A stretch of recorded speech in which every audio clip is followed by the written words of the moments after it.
я хочу вам рассказать о своем прадедушке, Кадыркаеве Саиде Абидулловиче. Родился в 1917 году, отслужил срочную службу и в июле 1941 года был призван в ряды Красной Армии, а дома осталась беременная жена. Пропал без вести в феврале 1942 года. Больше никакой информации мне не известно.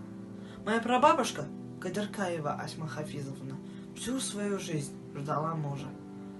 Больше не вышла замуж. Я хочу поздравить всех с 75-й годовщиной Победы и пожелать мирного неба над головой. Мы должны сохранить память о тех, кто дал нам возможность жить. Ведь мы последнее поколение, которое нас застало живых героев Великой Отечественной войны.